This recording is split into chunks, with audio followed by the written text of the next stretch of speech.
berbeda, tapi ada yang nanti bisa saling menggantikan. Anu mau pakai infinitif boleh, pakai gerund juga boleh di sini. Ya, oke. Tapi ke bentuknya dulu. Kalau gerund kemarin kan prinsipnya kan kata kerja bentuk pertama plus verb ing. Dan fungsinya sebagai subjek atau objek kalimat begitu kan. Nah, kalau gerund kan seperti ini. Kalau infinitif kan seperti ini. Ya. Jadi dari bentuknya aja udah beda. Tapi walaupun bentuknya beda, ya ada yang memiliki kesamaan. Kesamaan di mana? Di fungsinya. Di fungsinya. Ini pembentukannya. Di fungsinya. Fungsinya seperti apa? Nah, kalau di gerund um, dari gerund sendiri yang dia sebagai kata benda, nah, itu fungsinya otomatis sebagai subjek dan objek biasanya kan bisa ditemukan di situ. Subjek atau objek kalimat. Nah, jadi kesamaannya salah satunya di situ. Jadi uh, untuk infinitif sendiri bisa dipakai sebagai subjek juga objek. Seperti contohnya di sini. To study at Amicom University. To serve in the army. Ya, itu posisinya secara peletakan nanti itu sebagai subjek. Sedangkan yang Diana wants to go and my mother persuaded me to continue itu sebagai objek kalimat. Seperti itu. Jadi secara fungsi sama, baik gerund dan infinitif. Bisa dikatakan seperti itu. Nah, di sini ada beberapa kata yang memang dalam pemakaiannya itu diikuti oleh infinitif. Ya, latihannya ada kan di situ. Ya, ada polanya gitu ya. Jadi bagaimana kata-kata kerja di sini kalau Anda memang memakainya dalam kalimat akan diikuti oleh infinitif. Kalau yang di sini, nah bedanya sedikit. Kalau yang tadi diikuti langsung infinitif, kalau yang ini diikuti oleh objek baru infinitifnya. Yang to infinitif, tapi di sini ya. Yang infinitif menggunakan to. Karena ada nanti yang infinitif without to. Tanpa to. Nah, seperti itu. Nah, jadi kalau bisa Anda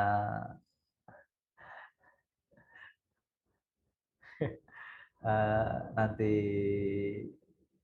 apa gunakan jadi pakai infinitif with to. Oke, jadi verb expected followed by object seperti itu ya, baru infinitifnya. Nah, gitu. I advise my friend to take the job. Advise my friend to take.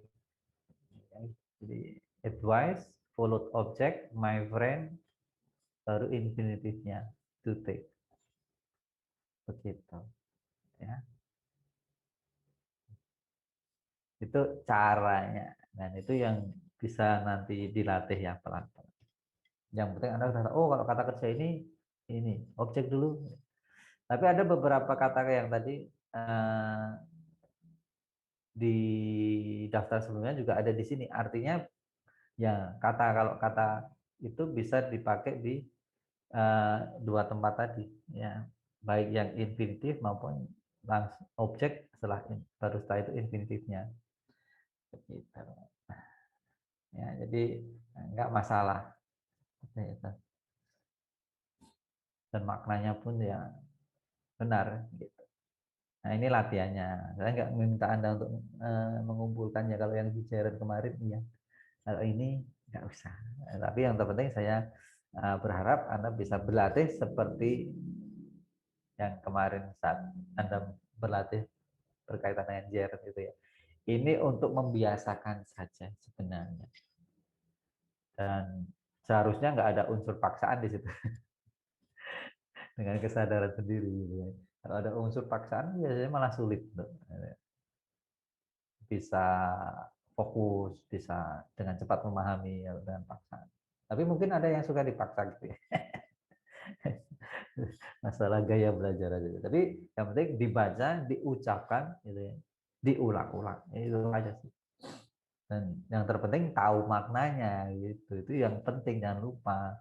Anda baca, diucapkan keras-keras, tapi nggak tahu artinya, makanya dia percuma juga, gitu. Artinya kalau ada kata-kata yang nggak tahu ya dicari artinya. Tapi saya yakin semua di kata-kata di sini tahu semua.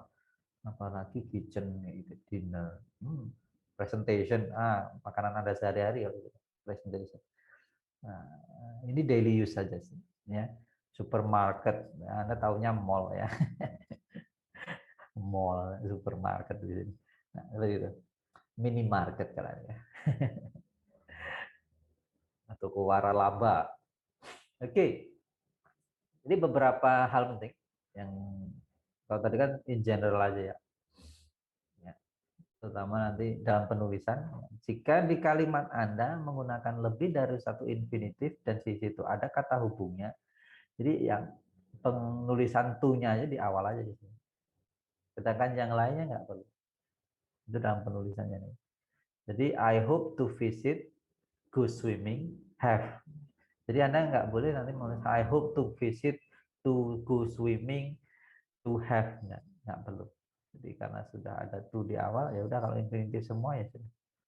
Kategorinya sama kayak. Ya. Atau nanti di beberapa penulisan menggunakan seem, appear, pretend, ada bentuk seperti ini, continuous dan perfect. Itu saja yang perlu dicermati dalam bentuknya ya. Nah, she pretended to be reading. Ya, she seemed to have disappeared. Jadi ya, to be-nya di sini followed by verb ing, dan to have di sini followed by verb 3. Nah, ini yang nanti akan kita bahas sebenarnya ini verb ing di sini. Ada verbnya. Verb ing di sini, ed di sini verb 3. Kenapa bisa verb 3? Karena Anda memakai ini. Kenapa dia bisa ing ada to be-nya? To be, tapi dia kan kalau di apa infinitif kan bentuk dasar ya. To be misalnya am, is, are, itu kalau kembali ke bentuk dasarnya itu ya be. Am, is, are kan disesuaikan tenses. Present, itu am, is, are, past, was, were. Ya, kalau future will, kalau future be, karena will be, to be-nya itu be. Will be studying, ini gitu. Jadi itu pemahaman. Cara lainnya gitu. Jadi ini bentuk untuk sim appear jika nanti Anda menggunakan kata-kata kerja di situ, tiga itu, nah, bisa nanti hati-hati. Pesan saya gitu. Ya, karena some rules to remember ini sangat penting. Dan ini yang terutama kata-kata kerja sini misalnya begin, continue, ya, like, love, remember, start, stop, try, itu sering dipakai. Dan nah, kata-kata itu bisa memakai infinitif, bisa memakai gerund. Secara grammar kedua-duanya betul, tapi hati-hati ada yang nanti berbeda makna. Nanti saya jelaskan di akhir, ya. Gitu. Ada perbedaan maknanya. Oke, silahkan mau ke belakang. Takut saya panggil nggak ada. Oke, oke, itu untuk kata-kata kerja yang di sini. Jadi bisa dua-duanya ya, baik infinitif maupun gerund, tapi ada yang nanti berbeda makna dan itu yang nanti perlu dicermati. Jadi saya share seperti apa ya. Tapi ini awal. Jadi ada yang kesimpulannya berarti kalau nanti ada kata kerja terus diikuti infinitif, ada bisa diikuti gerund, hati-hati. Kalau dua-duanya bisa diikuti. Dan ini yang di list tadi ya. Jadi yang bisa diikuti baik langsung infinitif atau diikuti objek baru infinitifnya kata-kata kerja di sini. I want to go itu langsung infinitif to go. I want him to go. Nah, I want him objeknya dulu baru to go. Dua-duanya bisa. Tapi tentu saja informasinya berbeda yaitu ya. Kalau I want to go, saya yang ingin pergi. Tapi kalau I want him to go, Anda meminta orang lain untuk pergi. Udah totally different ya. Tapi dua-duanya bisa. Tergantung kebutuhan informasi atau makna yang ingin Anda sampaikan. Jadi sesuaikan aja. Boleh pakai objek, boleh langsung infinitifnya kok kata kerja di sini. Ya, gitu. Contohnya ini, contoh lainnya yang I want to be home early tonight. I want to chill. Nah, di sini ini objek adanya. Boleh semuanya. Terus I would like to drink a cup of coffee. I would like my friend to visit me. Ada objeknya di sini. Ya, nggak masalah. Betul semua itu.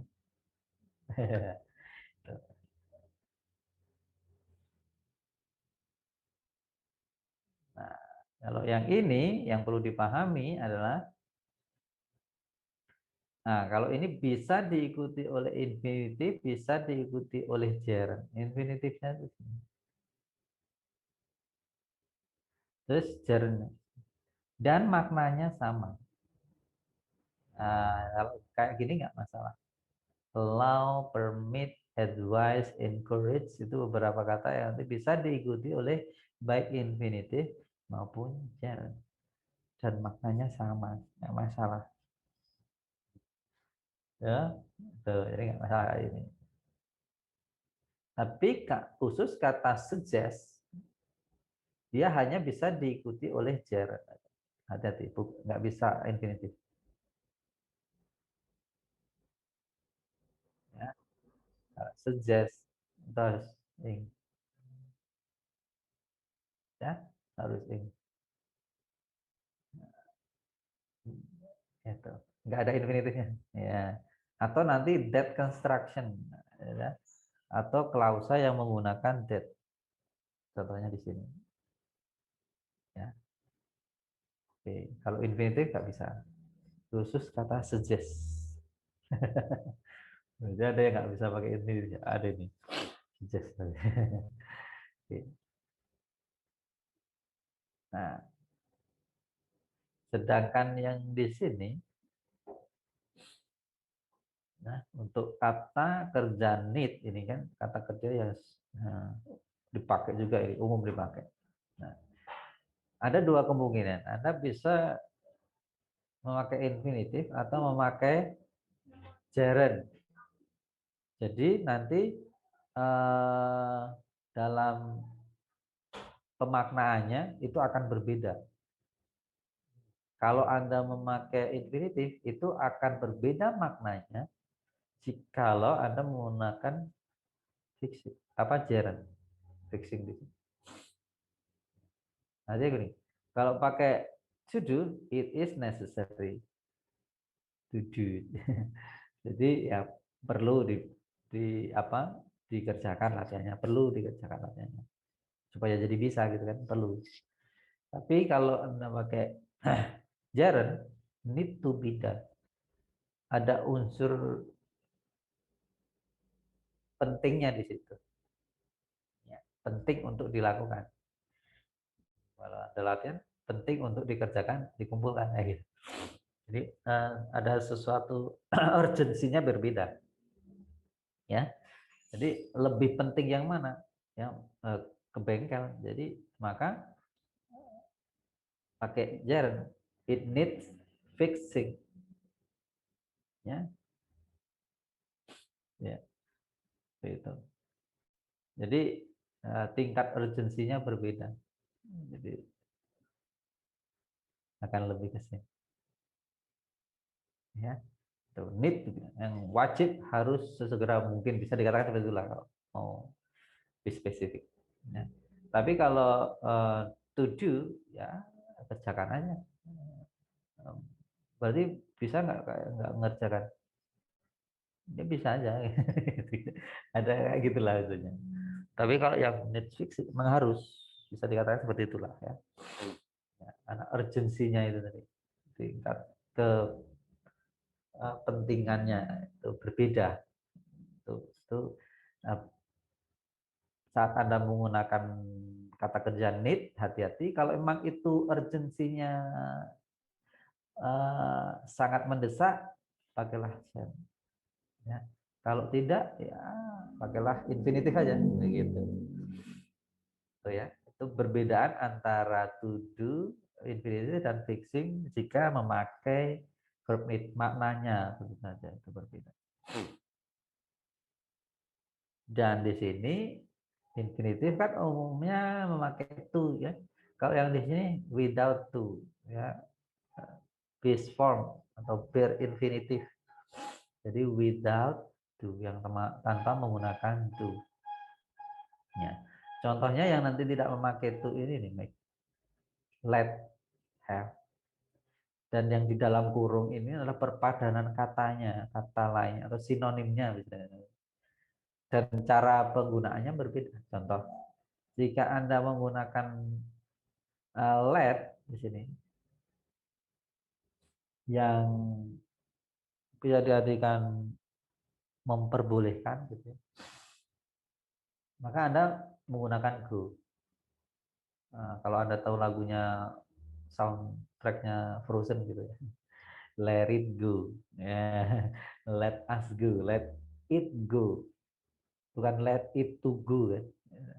Kalau kita nggak biasa kan kayaknya betul let it to go, ya. Tapi yang benar sebenarnya without to, tidak memakai to itu tadi, ya. Tapi kalau Anda mau memilih pakai allow, memperbolehkan sama artinya, pakai to go. Jadi perbedaannya kan di sini. Ya, jadi penggunaan kata kerja itu mempengaruhi infinitif. Sedangkan di sini stay, nah karena dia memakai make di sini, karena dia past tense jadinya made. Ya, tapi kalau Anda menggunakan kata kerjanya force, ya, juga, ya, force memaksa lah istilahnya gitu ya. Ada unsur sedikit pemaksaan. The teacher made the students stay after classes. Kalau Anda made-nya Anda ganti force misalnya, the teacher force the student to stay. Nah, kayak gitu. Ada perbedaannya di situ. Makanya hati-hati. Kalau secara sepintas sih kayaknya nggak masalah gitu ya kan. Nah, kalau dilihat lebih rinci, nanti berkaitan dengan kata kerjanya di sini terutama, yaitu berpengaruh untuk pilihan infinitifnya itu pakai yang to atau yang without to. Nah, itu yang perlu dilatih sebenarnya supaya terbiasa membedakan saja. Jadi rasa bahasanya akan terasah dari situ. Anda aja baca aja nih dulu. Karena ini sinonim ya antara let dan allow itu sama maknanya. Terus made dan force itu maknanya juga sama. Jadi itu tadi untuk pilihan infinitifnya berhati-hati. Ini yang artinya berbeda itu tadi. Di antara gerund dan infinitif biasanya. Jadi kalau di gerund, kalau infinitifnya itu, kedua-duanya benar nih. Tapi makna dibalik penggunaan gerund dan infinitifnya itu yang berbeda. Nah, kalau di sini menggunakan gerund dia maknanya actual event. Nah, artinya itu terjadi. Ya. Tapi kalau yang menggunakan infinitif potential event. Bisa ada kemungkinan untuk terjadi. Ya. Nah, oke. Seperti itu. I started doing my homework. Berarti dia sudah mengerjakan dan sedang dalam proses pengerjaan. Begitu ya. Tapi kalau did you started to do your homework, belum ngerjain ini. Gitu ya. Maknanya lebih ke situ. Ya. Dan yang lain pun sama. Di sini ada watching, di sini to watch. Esensinya ini potential event belum. Kalau watching sudah, gitu aja. Maknanya ke situ jadi. Nah, jadi nanti untuk mengekspresikan sesuatu yang sudah Anda selesaikan, sedang dalam proses, atau juga yang belum, ya, dan itu apa? Ada kemungkinan untuk Anda lakukan, gitu ya. Bisa pakai to ekspresinya akan seperti itu. Itu yang kaitannya dengan sesuatu yang sudah selesai, complete, atau yang belum. Sedangkan untuk yang di sini, sorry, ya, di sini lebih ke penggunaan kata kerja remember. Ini sering dipakai juga, forget, dan regret. Nah, jadi kalau Anda menggunakan 3 kata kerja di situ, nah, ketiganya itu bisa diikuti oleh gerund maupun juga infinitif. Nah, tapi tentu saja di sini maknanya berbeda, ya, seperti tadi. Tapi yang tadi kan lebih ke completion, incompletion, jadi yang selesai dan belum selesai. Tapi kalau yang di sini lebih ke sini, maknanya juga. Remember closing the door dan remember to close the door. Nah, di sini kalau closing the door, ya, dia sudah menutup pintunya. He did so. Tapi kalau he remember to close the door, di sini dia, ya, he needed to close the door. Nah, berarti pintunya belum ditutup dan dia harus menutupnya. Ya kan? Seperti itu. Jadi kalau yang closing the door, pintunya sudah ditutup. Kalau yang to close the door, pintunya belum ditutup. Bedanya di situ. Ya. Jadi informasi mana yang ingin Anda sampaikan, berarti menyesuaikan aja tinggal di situ. Remember-nya. Infinitif atau gerund nanti pasangannya. Kayak gitu. Baik forget dan regret juga sama. Itu yang perlu dicermati nanti. Ya, kalau yang ketiga ini sama seperti tadi ya. Actual event, potential event, sama kayak tadi. Tapi ini lebih berkaitan dengan emosi, tapi nanti bisa Anda dalami lebih, dipahami, memang harus dipahami ini. Ya. Tapi secara umum dulu dia kaitan dengan actual event. Did you like dancing that night? Sudah dansa? Sudah. Karena that night. Ya. Do you like to dance? Ya. Baru mau ngajak dansa ya. Gitu. Tim heads quarreling, ya, memang sering bertengkar ya, sering bertengkar. Tim heads to quarrel, jadi nanti jika nanti bertengkar, gitu. Jadi belum bertengkar ya, belum waktu ya. Gitu. Jadi potential event makanya. I prefer studying astronomy over physics. Dia semester ini sedang ngambil astronomi dan fisik, dan dia lebih suka ini. Jadi actual event kan. Nah, sedang ngambil ini mata kuliah ini. Ya. Oke. Terus untuk infinitifnya belum ngambil dia. I prefer to study physics next year. Jadi baru next year. Jadi potential event. Jadi di sini itu beda maknanya ke situ. Ya, ini masih potential event. Jadi lebih ke situ.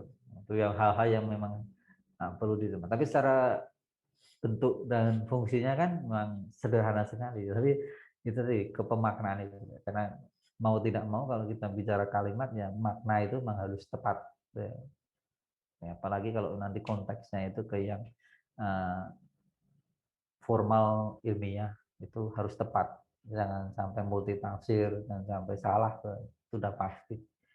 Ya, itu yang perlu berhati-hati antara infinitif dan gerundnya. Terutama di pemaknaan itu tadi. Jika ada yang bisa memakai gerund maupun memakai infinitif, ya, variasinya. Dan ini latihan-latihannya, itu membentuk. Kalau yang ini membentuk gerund aja, membentuk gerund kan gampang. Kalau ini melengkapi kata itu dengan kata kerja yang sesuai dengan infinitifnya. Bisa ada infinitif, Ada jawaban. Nah, kalau ini nanti saya gabungkan dengan latihan kaitannya dengan terutama yang ini dengan latihan yang nanti berkaitan dengan present participle. Gitu. Itu ya tentang infinitif sendiri dan sedikit jika Anda bandingkan dengan jalan ke penggunaannya. Seperti itu. Oke. Nah, sekarang saya masuk ke topik berikutnya, yaitu present participle. Present participle.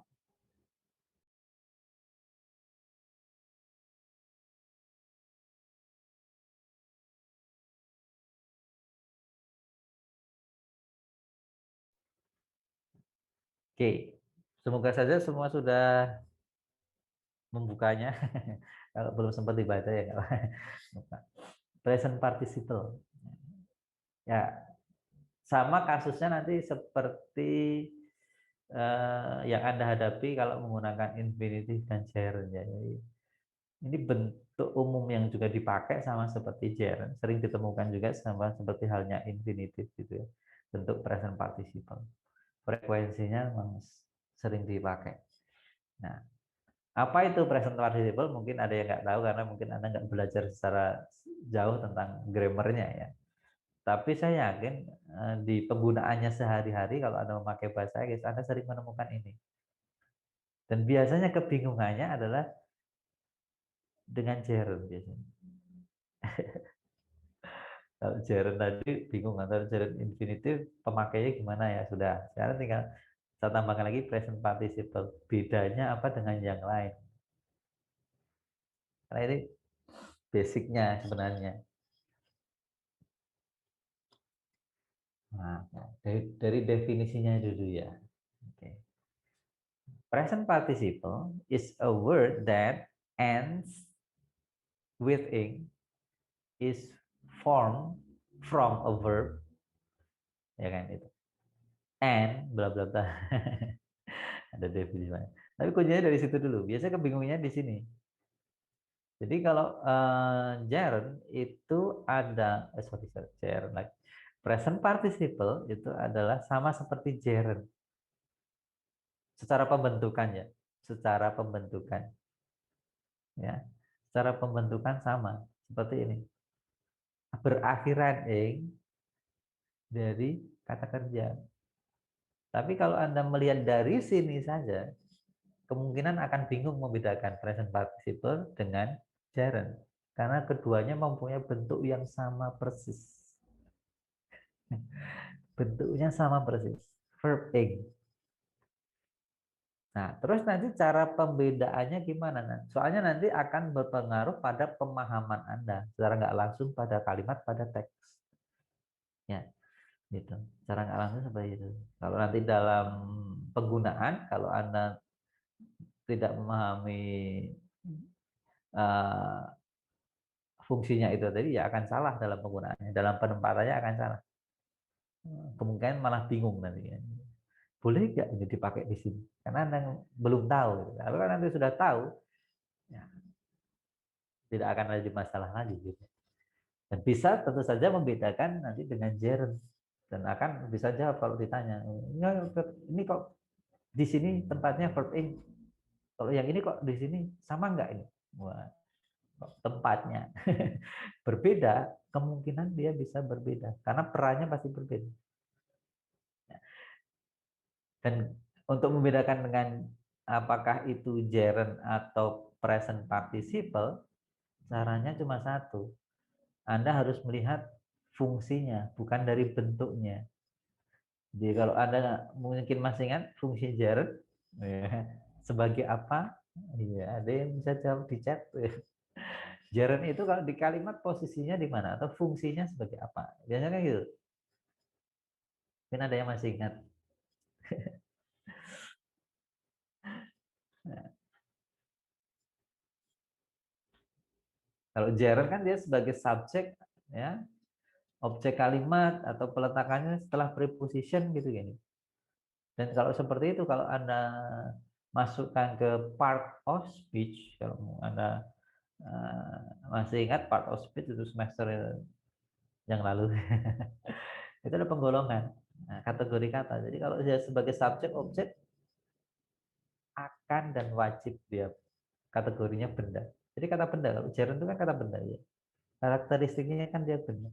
Sedangkan present participle bukan.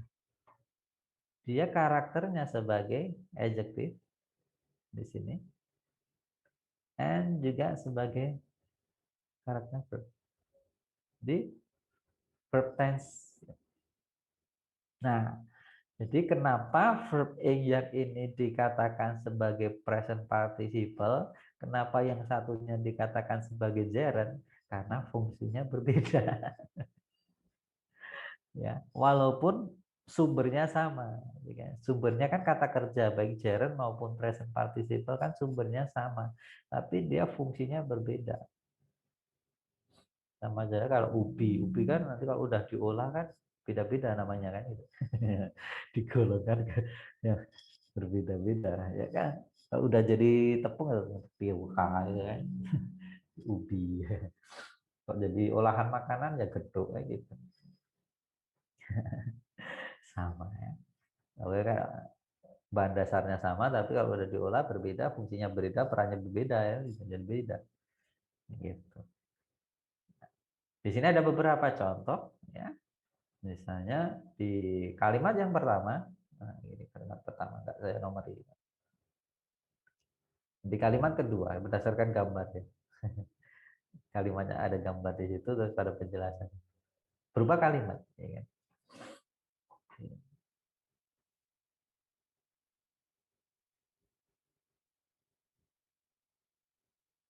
Oh, banyak juga.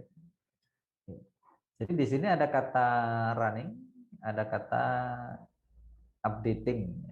Semuanya verb A. Dan yang pasti itu bukan gerund ya. Kalau ada yang mengatakan gerund salah. Itu adalah present participle. Nah, seperti saya katakan tadi, kenapa bisa dikatakan present participle? Kenapa bukan gerund kan Bu yang gitu? Ya dilihat fungsinya nanti Anda analisa, lihat kedudukan perannya di kalimat. Nah, baru ditentukan. Tapi kalau hanya melihat bentuknya saja, saya pastikan bisa salah. Karena sama seperti gerund, sama persis, nggak ada berbeda. Verb A. Oke. Jadi di sini ada running, terus ada updating. Nah, ada yang tahu arti dari running di sini? Bisa dicek. Menjalankan. Menjalankan. Keren. Ya, tentu tahu ya. Jadi tidak berlari. Jadi Anda bisa melihat konteks. Jadi kalau melihat arti makna harus dikaitkan dengan konteksnya dulu. Kalau itu kan di kelas lain tadi saya jawab, saya tanya itu running apa berlari langsung terburu-buru dia jawabnya begitu. Belum mempertimbangkan konteks. Itu yang harus selalu dihindari. Seperti itu ya, menjalankan program. Nah, kalau Anda lihat dia artinya menjalankan, ya, jadi arti apa istilahnya? Nah, kata menjalankan sendiri nanti itu berfungsi untuk menjelaskan program di sini. Ya, menjalankan program. Fungsinya kan berarti nanti kata running sendiri menjelaskan ini. Dan kalau Anda lihat dia program di situ, kalau kategori kata dia masuk kata benda. Ya, dia masuk kata benda. Dan oleh karena itu running sendiri dia sebagai adjective. Dan kalau adjective ya dia present participle namanya. Masuknya present participle. Begitu. Ya, tuh. Ya. Jadi yang selalu nanti perlu diingat itu salah satunya. Sedangkan kalimat berikutnya, Microsoft is updating. Ya, ada yang tahu arti dari updating? Diperbarui, memperbarui. Ya, memperbarui. Ya, that is aktif ya, kalimat aktif. Jadi memperbaharui. Jangan mengupdate ya, itu masih bahasa Inggris. Di kelas lain tadi juga seperti itu. Katanya update,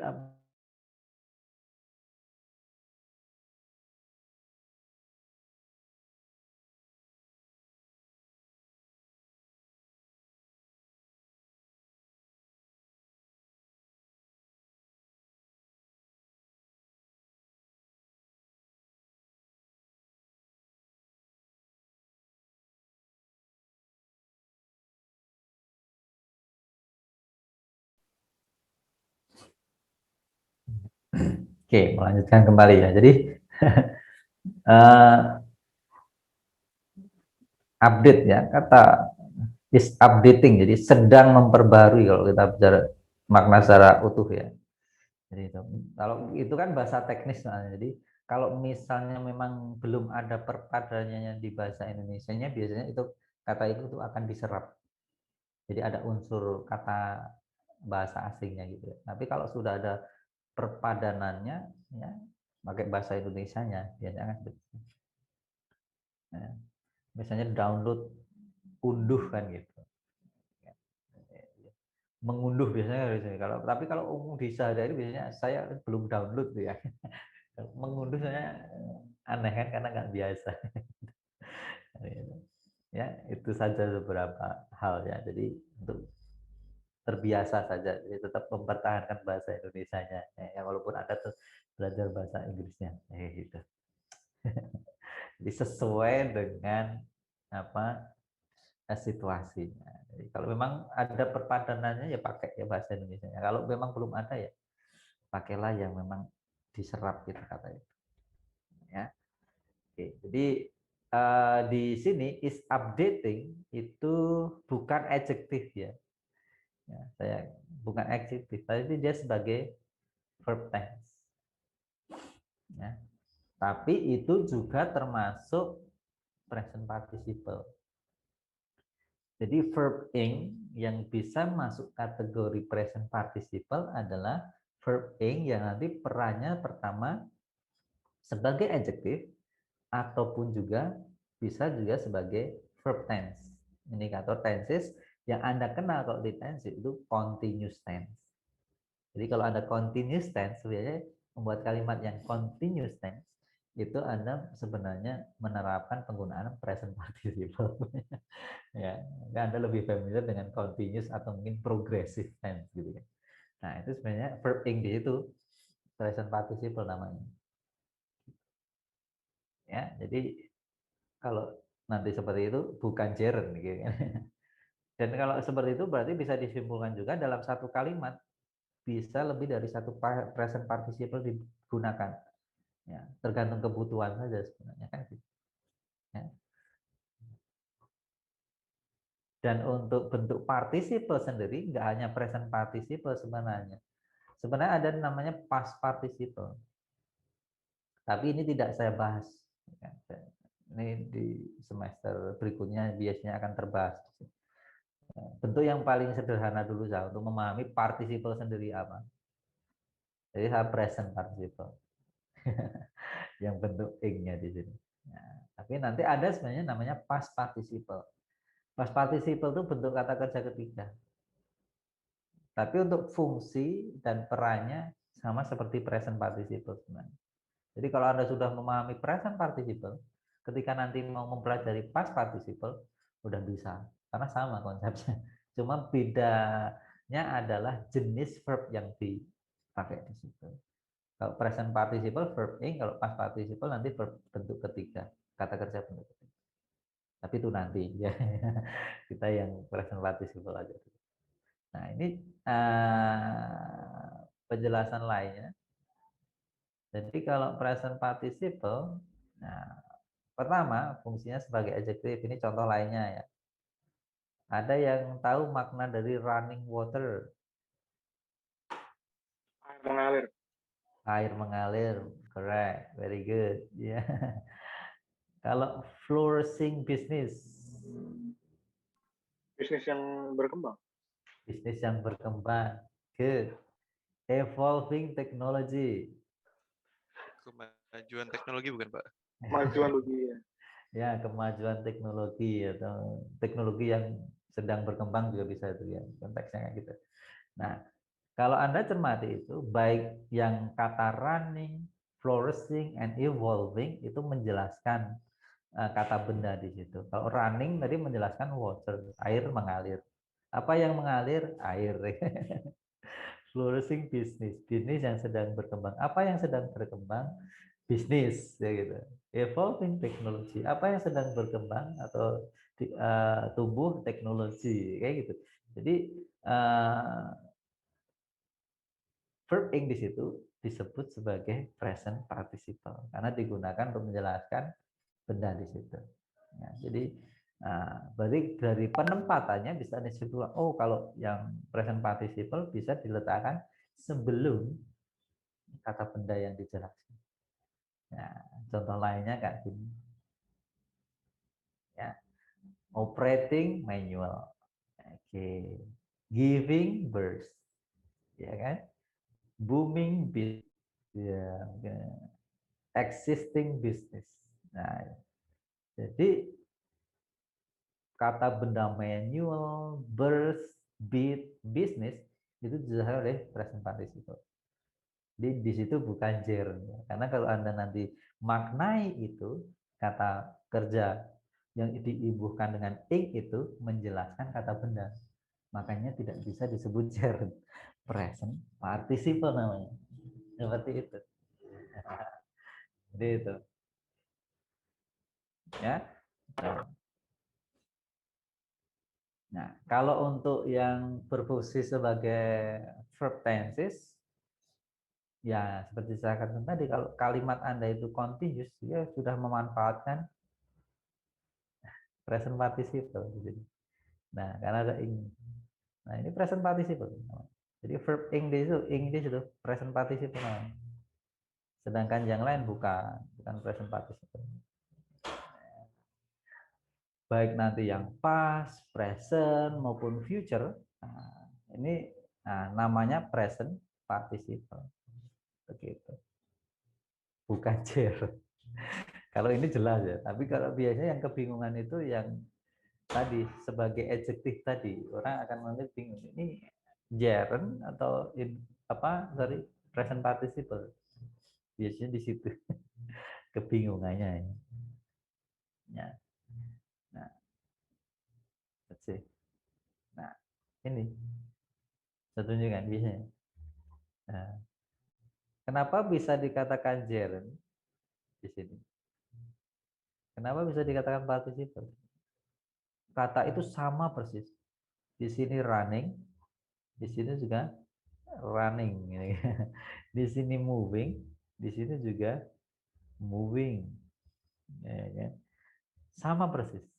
Tapi kenapa bisa satunya dikatakan sebagai gerund, kenapa yang satunya bisa dikatakan sebagai participles, ya kan? Present participles. Karena perannya kembali lagi kan. Gerund dia karakternya sebagai benda. Karena kalau Anda lihat perannya dia di sini sebagai subjek ataupun objek kan gitu. Ya, di sini sebagai objek juga. Berarti kalau dia objek atau subjek otomatis kategorinya kata benda. Noun di situ. N itu noun ya kata benda. Sedangkan nanti di participle, present participle, kenapa dia namanya present participle? Ya, karena perannya. Di sini running, dia kalau Anda lihat perannya sebagai apa dia? Sebagai adjektif di sini.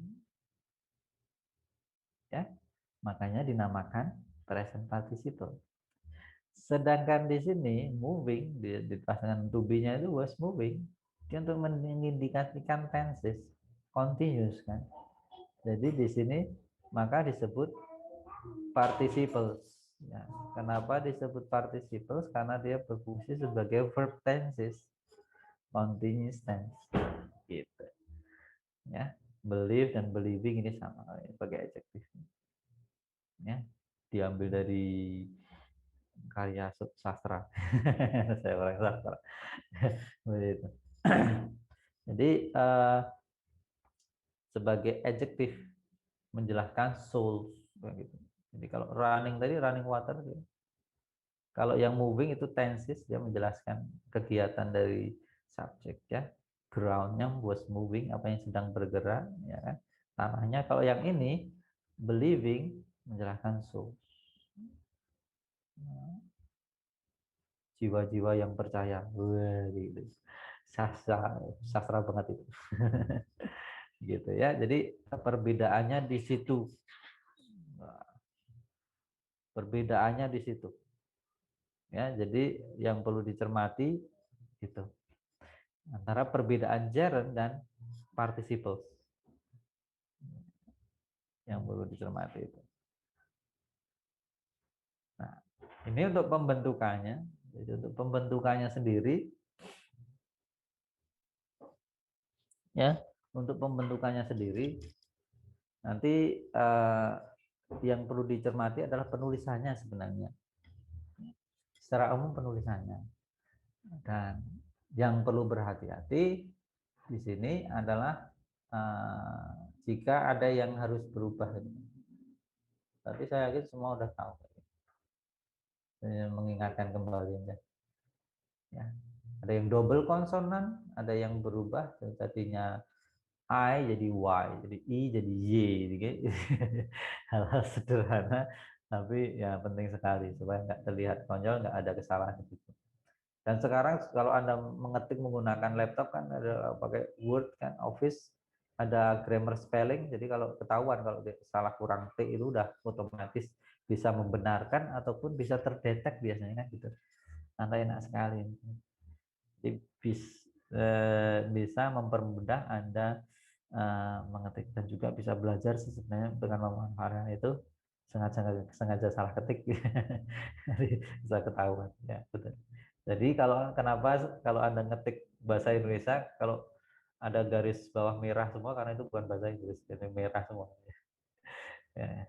Kalau grammar spelling checknya dinyalakan grammar spelling check bahasa Inggrisnya ya kalau nggak dinyalakan ya nggak kedetek nggak masalah. Ini present participle tadi bentuknya semuanya gitu. Dan perbedaannya dengan yang gerund begitu. Ya, fungsinya itu yang membedakan. Bentuknya sama persis. Dan nanti yang bisa dilatih dengan pemanfaatan present participle terutama di sini dalam hal nanti pembuatan kalimat atau dalam menyampaikan informasi Anda bisa memanfaatkan present participle itu untuk mengefektifkan kalimat Anda, untuk mengefektifkan penulisan Anda. Jika nanti Anda harus memanfaatkan penulisan yang efektif, secara tidak langsung Anda juga bisa menerapkan present participle. Kenapa?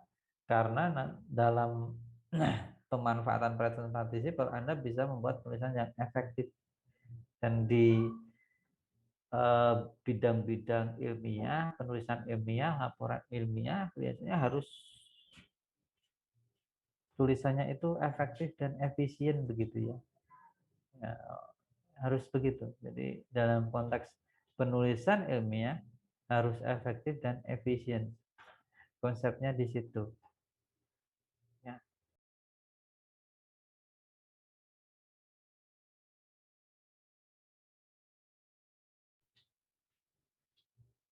gitu. Jadi efektif dan efisien itu seperti apa? Jadi dalam satu kalimat Anda bisa menyampaikan 2, 3, 4 informasi bersamaan.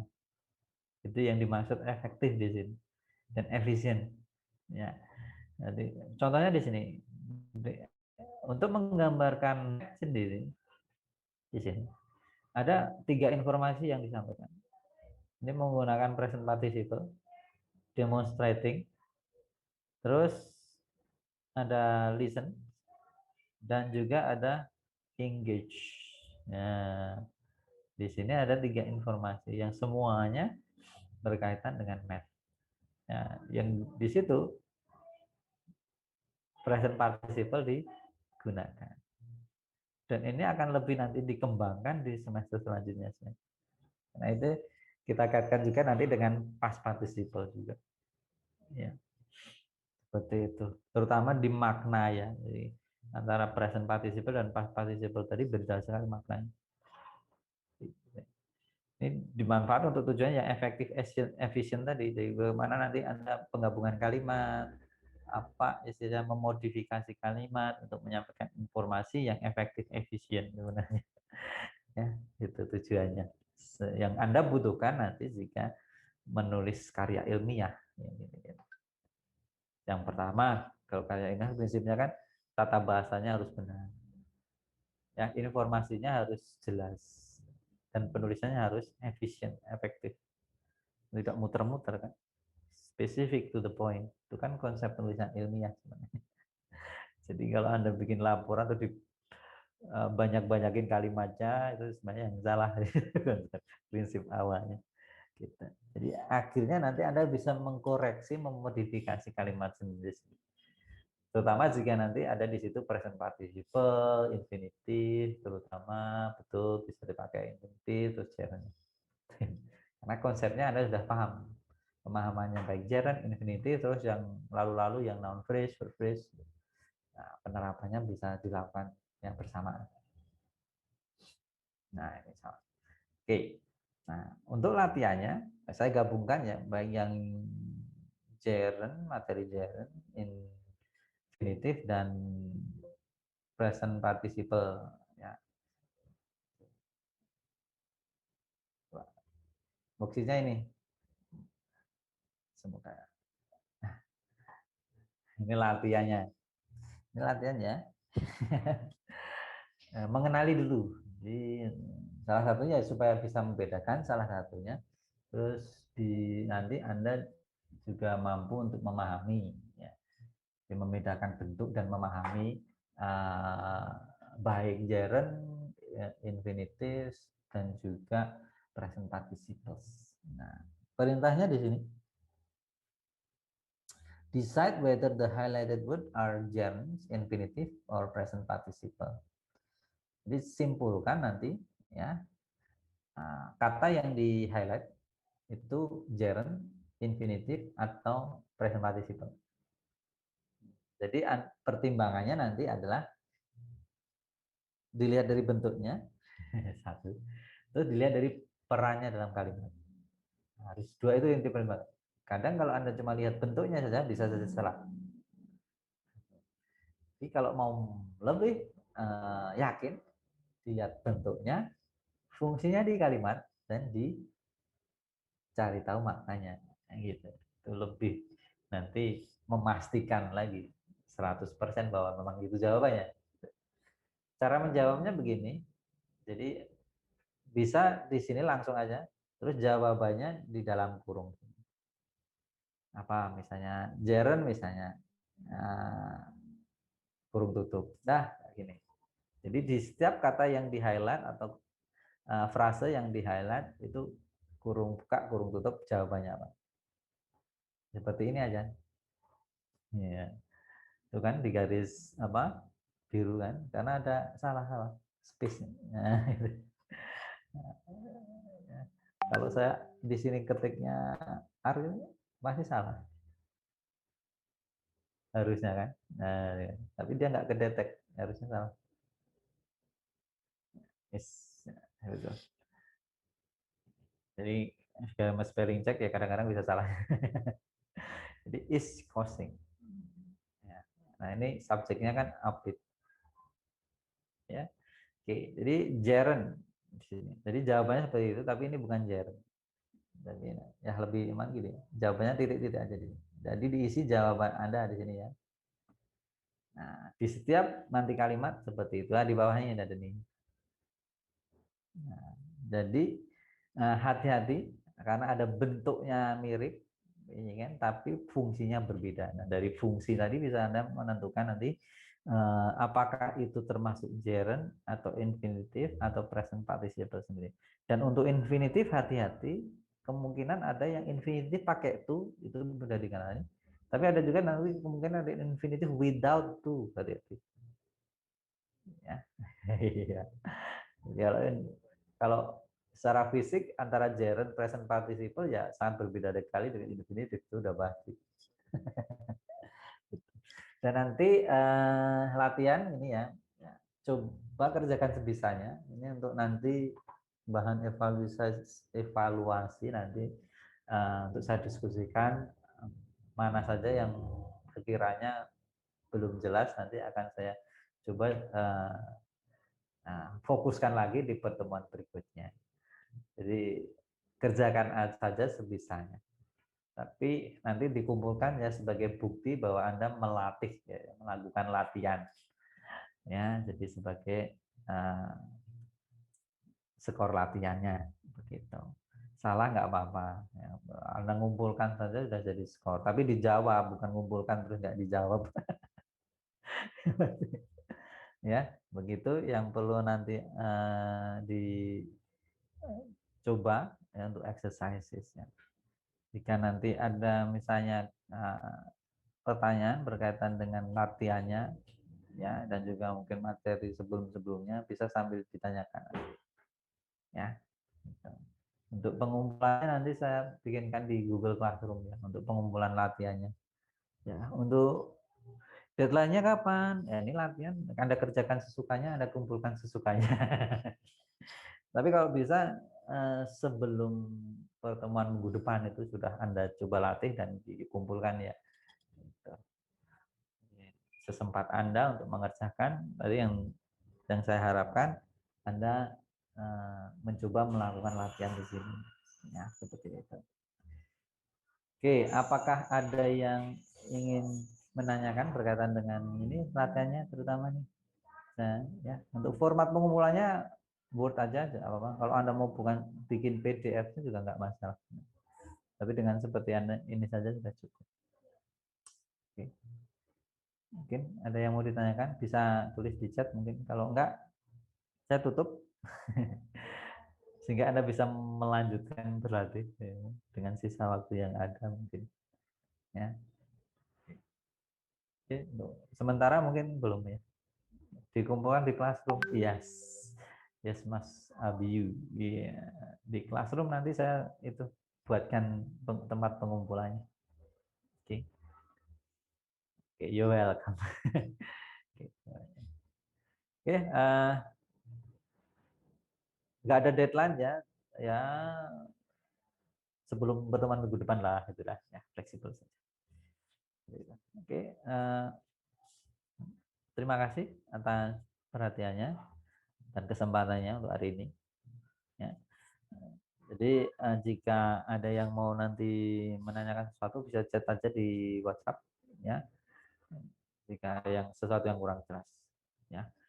Semoga bermanfaat ya. Terima kasih banyak. Thank you very much ya, dan selamat berlatih ya. Have a nice day. Thank you. Terima kasih, Pak. Bye bye. Thank you, sir. Thank you, sir. Yeah. Thank you. See you. Thank you. See you when I see you again. Yeah.